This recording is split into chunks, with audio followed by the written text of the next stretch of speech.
So, hi and welcome to Annoyed Kitten. Today we have a hungry cat. Shoo, this is my sandwich. Better hungry than annoyed, I presume? Yes. Okay,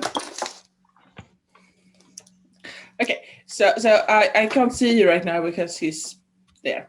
Oh, okay, he left. Good. Take that again. Hi and welcome to Annoyed Kitten and Drachenwald Files. Fika with your fellow Drachenwalder. And today we are meeting Jarl Morales, etc. You are going to have to introduce yourself. I think Jarl Morales will do just fine. I am a Jarl and a knight in Drachenwald. I've been in the society for just over 10 years, and I found it during my time at university in Visby, and joined the fantastic barony of Styringheim, and from then on just got really stuck. And yeah, it started as kind of a cool hobby thing to do, and then it just went and kind of took over my life, and now I'm here. I have no idea what you're talking about, take over your life. I mean, here I am during the pandemic doing interviews with people just to have connection. Yeah, I'm very happy to be here as well. Yes. You being one of my first acquaintances in the society as well, so. Yeah, we kind of did a thing together. Yeah, that too. So, what is your first really, really good SCA memory? The one that kind of got you hooked when you started in the SCA? I've watched several of these interviews, so I should be prepared for these questions. But I think there's so many good memories through the years. But I think a few of my absolute first memories, I think it was my first or maybe second event, probably first in Styringheim. We were,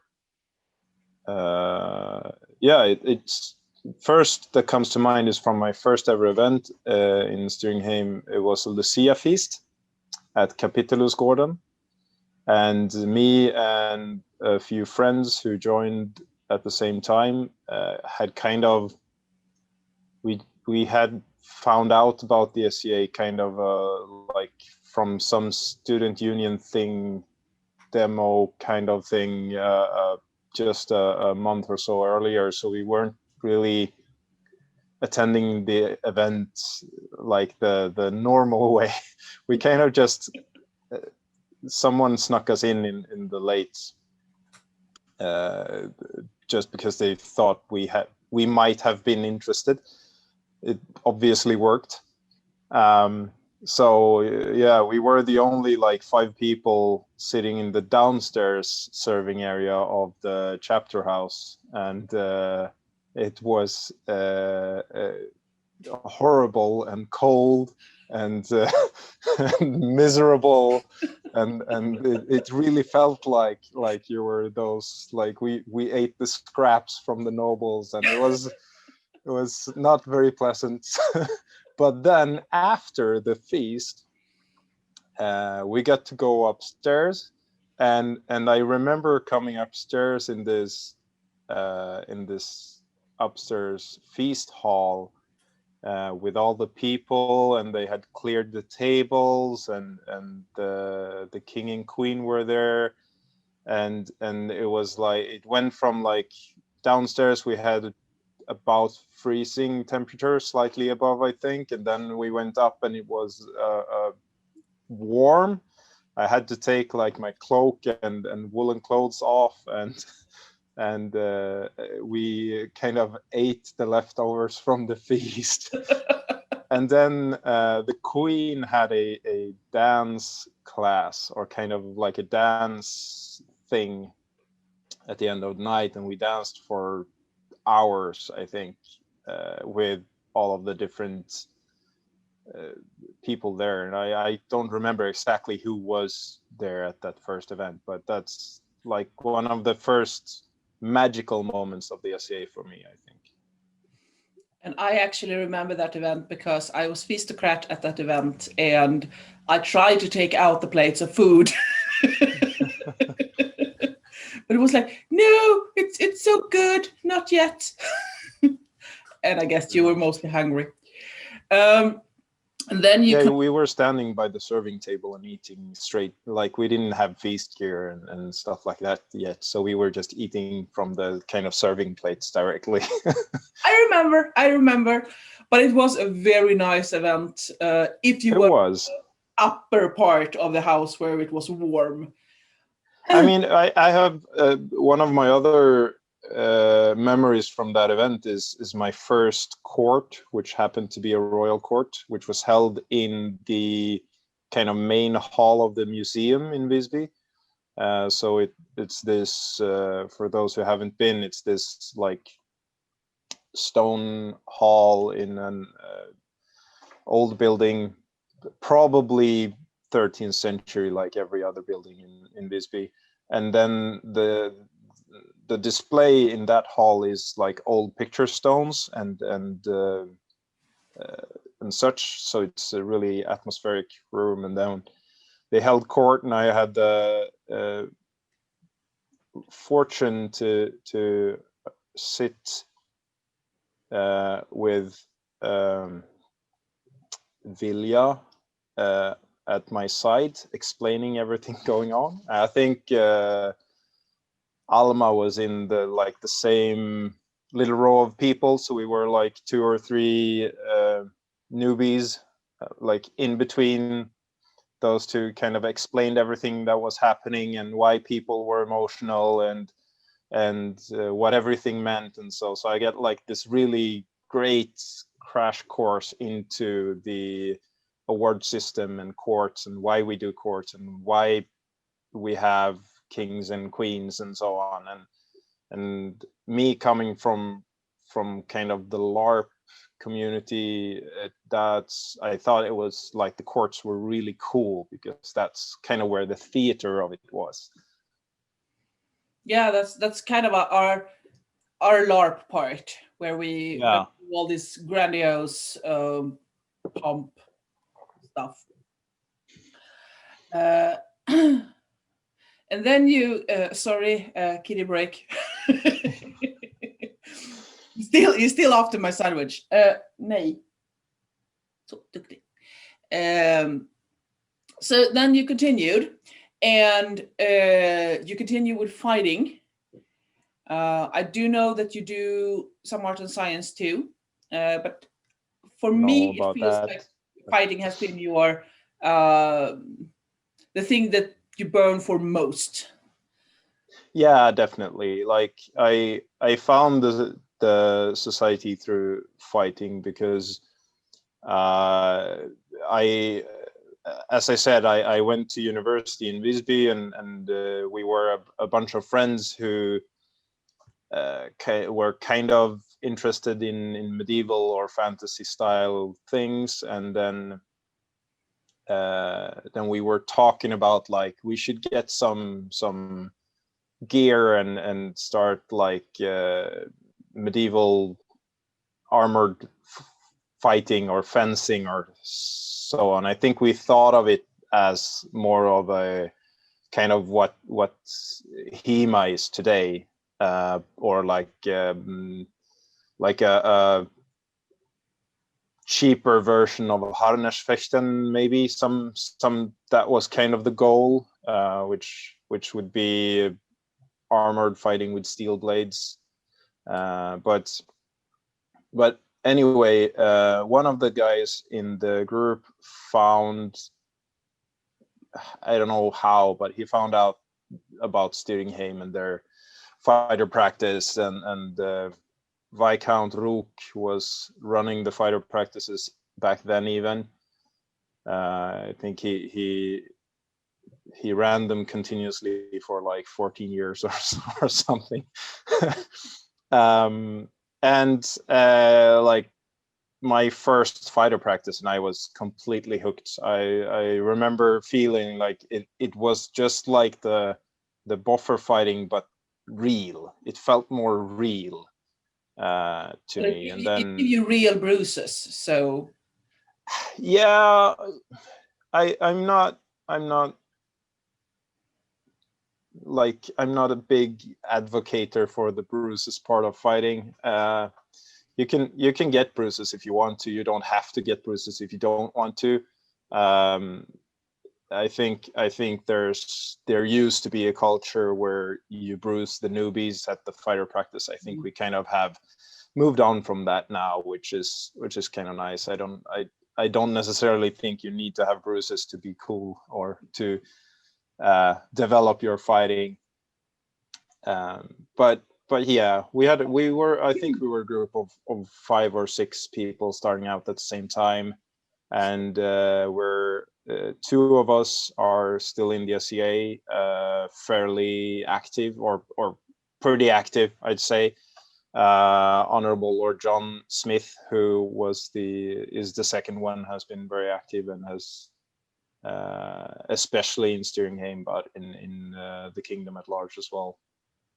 And then there's one other in the gang who still does medieval thing, but he does kind of hardcore 14th century reenactment group, which is super cool. But they're more they're doing like the Battle of Visby stuff and kind of really into that as well. then you went. Like I said in the beginning of this interview, we did a thing together. Yeah. It wasn't supposed to be a thing, but for some reason it became a thing. So you went and won crown, and we sat together on the throne. I was your consort, and we sat together on the throne for 6 months. And just a regular reign, like not like the ones going on now. No, that was a regular, not the long reign. Yeah. We were lucky. We didn't have a plague during our reign. Yeah. And then you got knighted. When was you knighted? I was there. I held a speech for you, but I can't remember. Is it 3 years ago? 2 years, I think. It has to have been Double Wars 2018. Yeah. I think I counted it too, because I think I got like one big event as a knight, and then yeah, the big hit. So when I'm speaking to knights, I usually ask 2 questions, and you don't have to have long and smart answers all about them. But I'm just curious. So the first one is, of course, after you get knighted as a peer, do you feel that people have been treating you different? Have you had a different experience of the events when it comes to interacting with people? Or is it still Morales das Morales? Well, it's kind of a little bit of both. I don't think the knighting or especially the moment of the knighting kind of changed me in any big way. But and also I kind of usually do especially the larger events. I've been hanging around with the same crowd for quite a while, and they don't really treat me any differently. So I think the big difference is, of course, when you go to stateside events. I've been to Estrella 2 times and to Penzik 1 time, and I did 1 Estrella as a regular Joe Smo, and then one Estrella as a knight, and then there was definitely kind of a different experience in how you how people talk to you, or what kind of doors that open and or don't open. And I don't think it's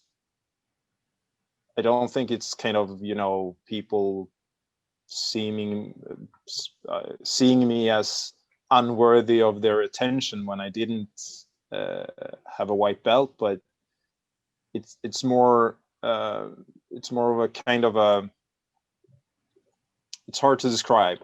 It's slightly easier getting pickups when you're at an SEA event in the States with the white belt on, because that's kind of an indication that people kind of know what they're getting. So I don't know, maybe. Do you feel any, okay, this turned into a 3-part question. Do you feel any pressure? I was going to joke about peer pressure here, but let's skip that. But do you feel any pressure that kind of like either if people put that on you, or you put that on yourself because you feel like you have to do certain stuff or behave in a certain way? Kinda, yeah. I think I put pressure on myself mostly, and I don't think I feel that much pressure from other people, or to do certain things or act a certain way. But I think I put a lot of pressure on myself to kind of live up to the ideal I have of what a knight should be, and kind of strive to be that. And that has kind of changed for the last 2 years as well, of kind of settling into the role and figuring out what type of knight I want to be, and how to get there, I guess. So what type of knight do you want to be? What is chivalry for you? And that is the other question I have. That is the second part of the question. Yes. Yeah. I mean, that's such a big question, and there's a lot of different answers to it.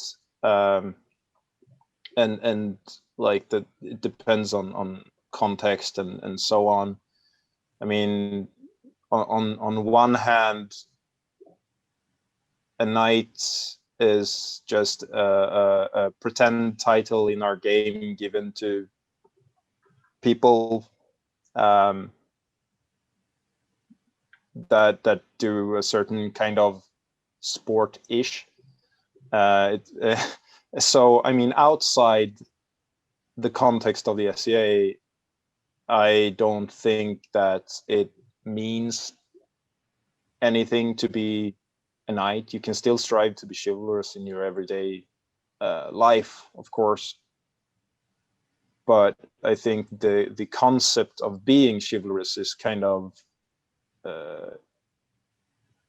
how do you say, kind of individual interpretations. Like everybody have their own image of what is chivalrous and what is not, in a modern sense. I know there's a lot of people who have been trying to kind of translate the more classical list of knightly virtues to modern interpretations, and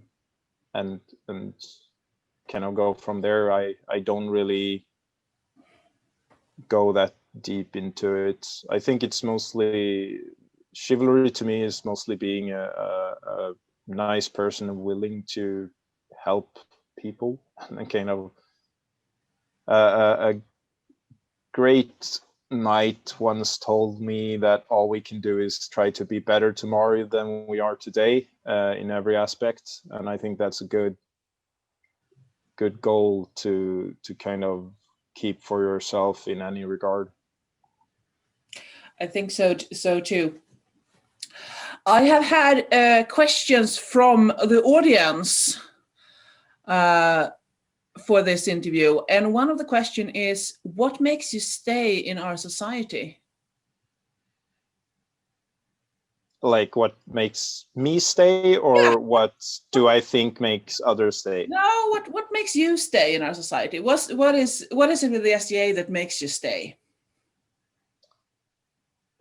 Several things. The main thing and most important thing is the friends and extended family that I've gotten through this hobby.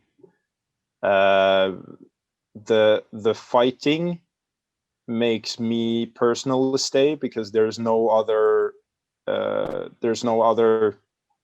kind of community that does the same fighting we are doing, and so far that is the type of medieval sort of fighting-ish that I'm most fond of. So that definitely keeps me in it. And I mean, there's the SCA has done a lot for me and for my kind of development as a person, and becoming an adult or something. I was a pretty insecure, childish 19-year-old when I started. So I think the SCA has formed very much who I am now. So I can't really see myself like leaving it or not doing the SCA. It's weird. I totally get that. I feel kind of the same. I wasn't 19, but I wasn't that much older when I started, and it also has definitely shaped me in a way. It does become a part of your life because it's a very periodly intense hobby.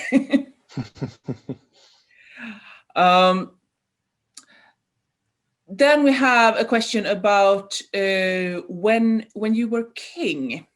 What was the greatest things about sitting on the throne? Oh, so many things. I mean that everyone who can should do it. It's super fun. It's just I love the theatrical thing of being royalty, and kind of the thing that you get this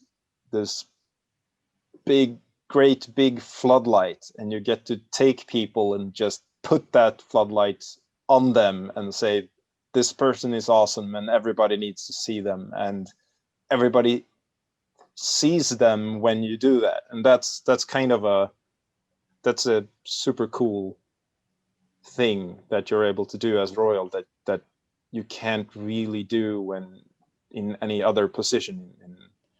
Not as clear, I think, at least. I mean, you can do it some ways, but not as much as when you sit on the throne. Yeah. That light is really strong, and to be able to turn that and point it at someone.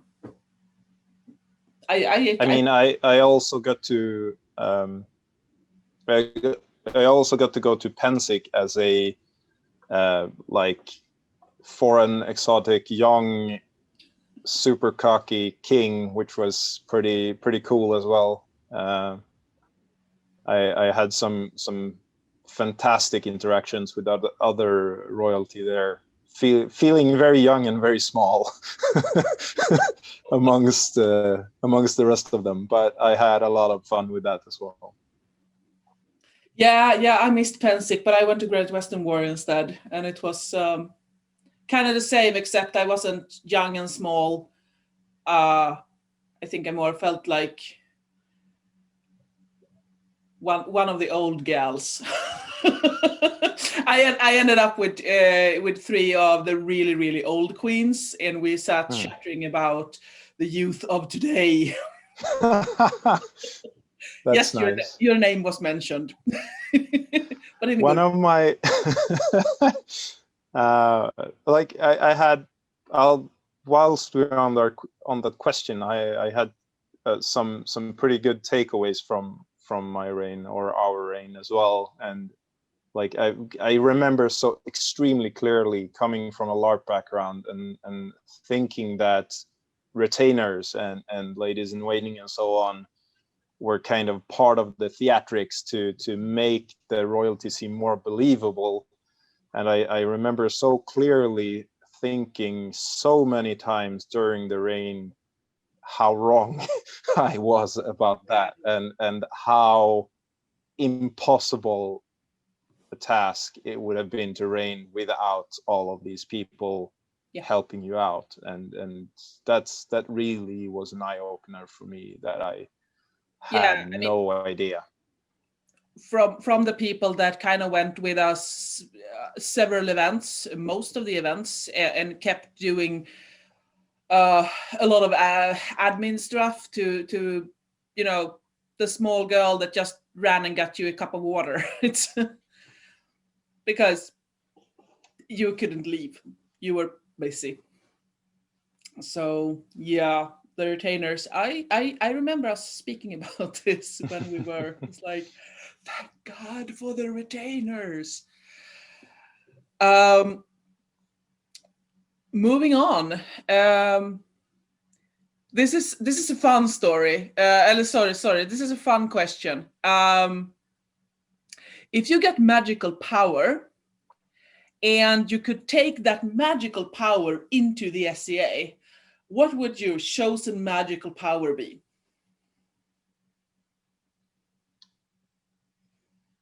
I mean, my first instinctive thought was firebending, of course. To make even more amazing fire shows.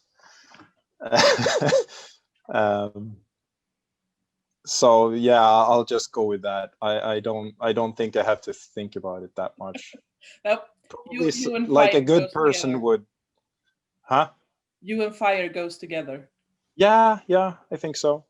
Probably a good person would have picked a magical power to kind of make some real difference to people. I just want to be entertaining.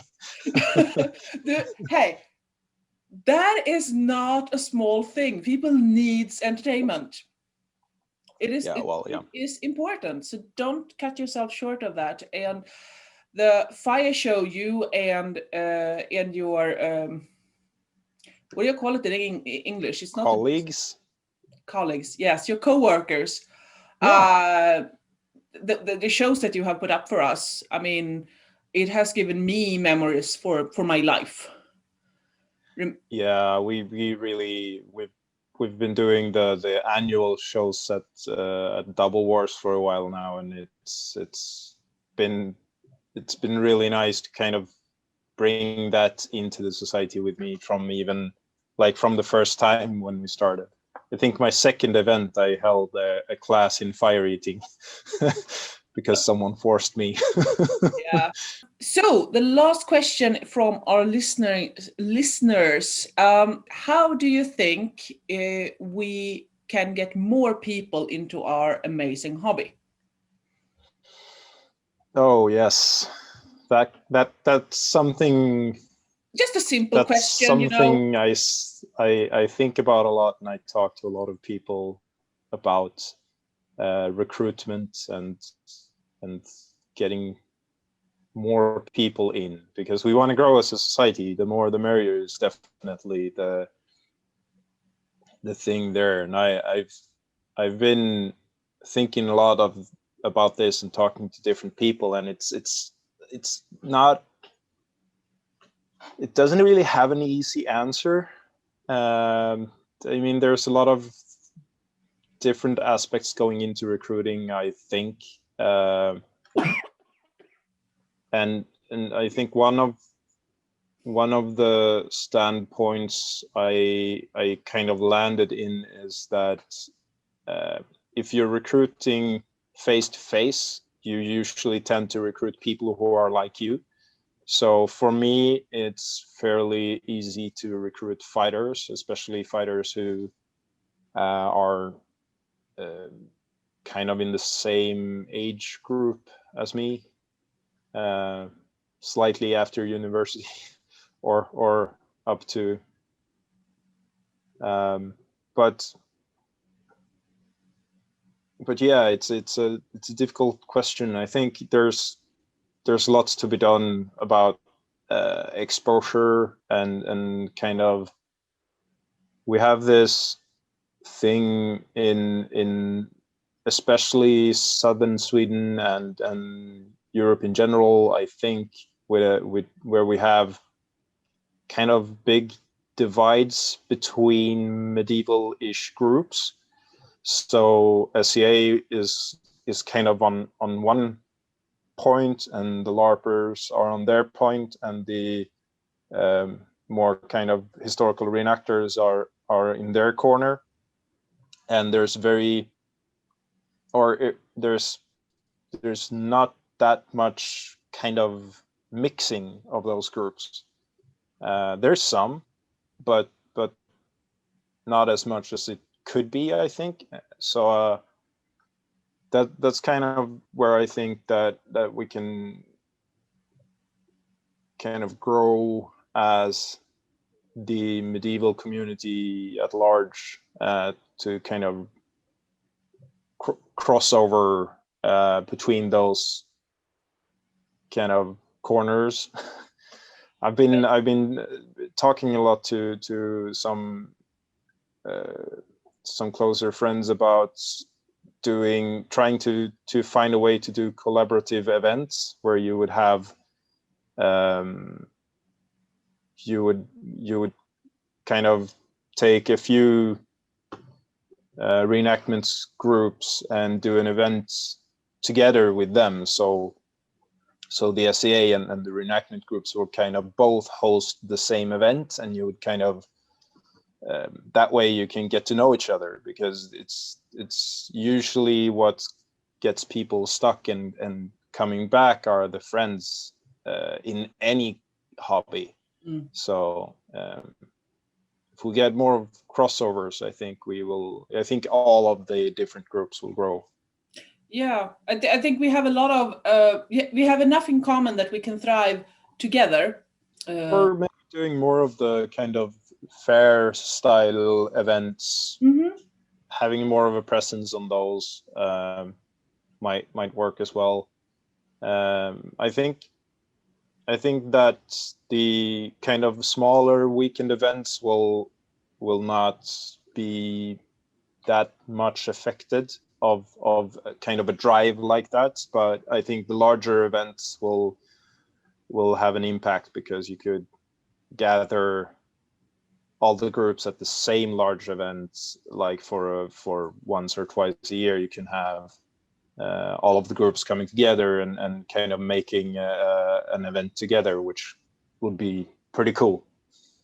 That would be so cool. And we have been speaking about this before in other interviews, how we need different kinds of events. So we will always want to have those very small just us events where we can do just our stuff. And then we have like Medieval Week in Visby, which is of course not run by one reenactment group or SCA, but still that is one event where we kind of actually do get together. And I see if we do more of that, but smaller scale, of course, smaller scale. We do not need to take over a whole town. But I totally agree with you there. Speaking about events, so we are having some kind of plague, and hopefully it will stop within reasonable time. But what have you been doing to keep up your SCA during the plague, if you have been doing anything? It's been different things in different times. when like in the spring, when it all kind of first arrived, and everything was canceled, we kept up. Like I have the fortune of living with 2 other fighters, so we kind of held our own kind of apartment fighter practice. This just outside our building for a while, and then when the restrictions kind of loosened over the summer, we were able to kick up back our weekly fighter practice again. And during spring and summer months, I did a lot of the podcasts and YouTube interviews, and watched a lot of those for a while. I went to like 1 online event, I think, or at least a court. But then I kind of lost. I kind of lost my energy after a while. I kept my hopes up for the events to come back for a little bit too long. So when when I think it was kind of when the crown tourney, the fall crown, was canceled, I just kind of gave up for a few months and didn't do much of anything really. And then but then I kind of slowly came back to like hosting the fighter practice and at least getting to meet some friends there and talk for a while outside. And I mean, that's the good thing with fighter practices here. We do them outside. It's really easy to keep distance when you're fighting because you're not supposed to walk into the other person's weapon anyway. So so that's actually been working fairly well. But we've had to, like, with this kind of second set of restrictions now, we've had to shut everything down again. So now I'm doing interviews, I guess. Yeah. I've found some productivity again in working on a few projects. I've promised myself to not start any more projects before I've finished the ones I'm working on now. So that's. How is that going for you? It was rough at first, but it's actually going pretty well now. I've managed to finish 2 projects at least. So I made this one in the beginning of the pandemic, because and then I made some new armor, and I'm working on some more fighting stuff, basically, mostly fighting stuff. Mostly fighting stuff. And chains. Yeah, well, this is kind of a fighting stuff thing as well. It's linked to fighting. Yeah, okay, I give you that. Pun intended. But yeah, we were supposed to doing this interview in person, but we had to change that, even though we just live an hour apart. Shit happened. Yeah, we're like, I mean, we're in practically we're in a lockdown now, even though it's not illegal to go outside. It's still, I mean, I think that's the way to interpret the situation, is to just lock down, and it sucks not doing anything, but if we just don't do stuff now, we might get to do them later. So, Exactly. I mean, the more restrictive we are with stuff now, the sooner we can have events again. That's at least how I see it. So yeah, and I agree. So hence Zoom interviews now for a while. Yeah. Exactly. Yeah. So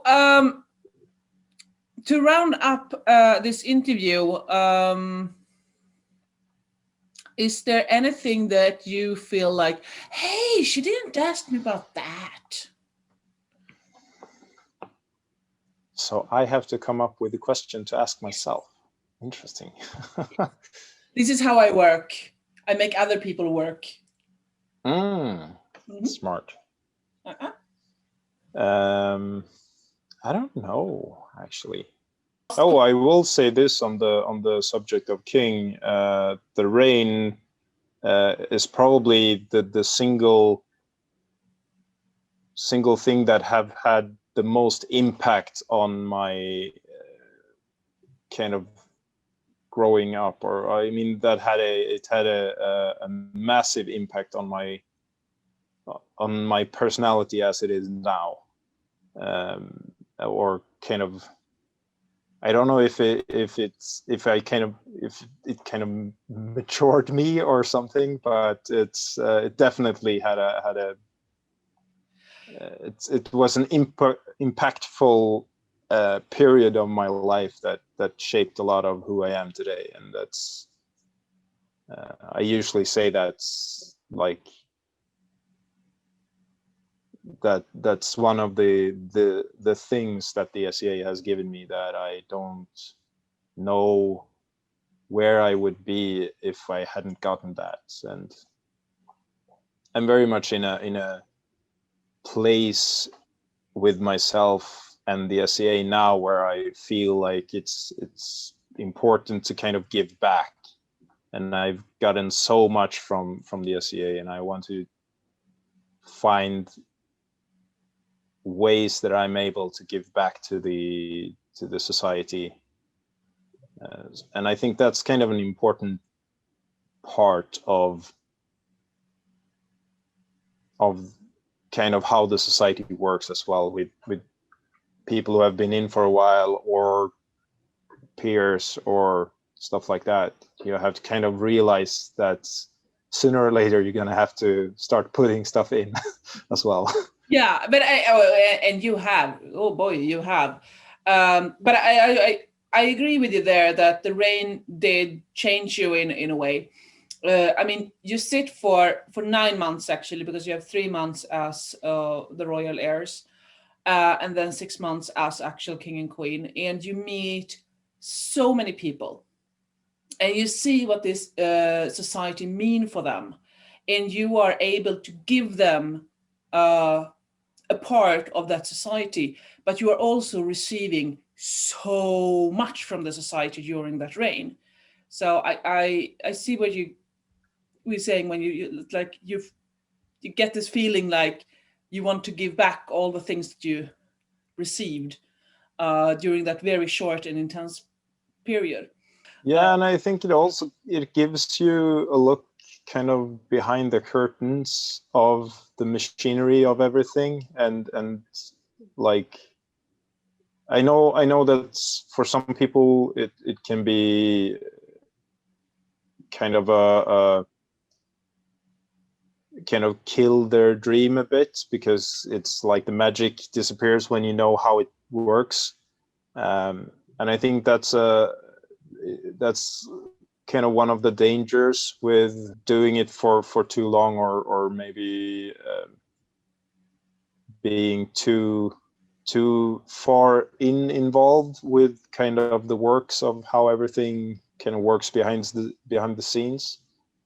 And someone said, in, I don't know if it was in an interview or in person recently, that the way to the best tip they had to get it back is to find the new people at the event and hang out with them and kind of see the dream through their eyes, because everything's magical to them, right? So, because I mean, at least I remember when I was new, everything about the SEA was magic. Everything was super cool. Like the dream was so strong at the events, and that's kind of what I strive for when I go to events as well, to kind of get to experience that dream and that magic, and to also hopefully bring it to others. Like that's the main thing with our fire shows as well. Like we want to bring a little piece of magic to everybody who watches them, and that's kind of our niche. And you have, I mean, I will so fondly remember sitting at Double Wars, one of my first Double Wars where you did the fire shows, and you know everything is dark and I have all my friends around me, and I'm sitting there with a blanket curled up with a cup of hot cider, and then I see this fire show, this magical fire show that's so freaking cool, and you didn't want it to stop. So yes, you have been given back to the society in that regards. You have no idea how fast the time passes when you're on that stage, though. You could go like half an hour, 45 minutes, go, and then you're done. And for me, those 45 minutes were hours of just. So I think that is a good note to stop this interview on, and I will say, for the dream. Thank you for being here. Thank you for having me.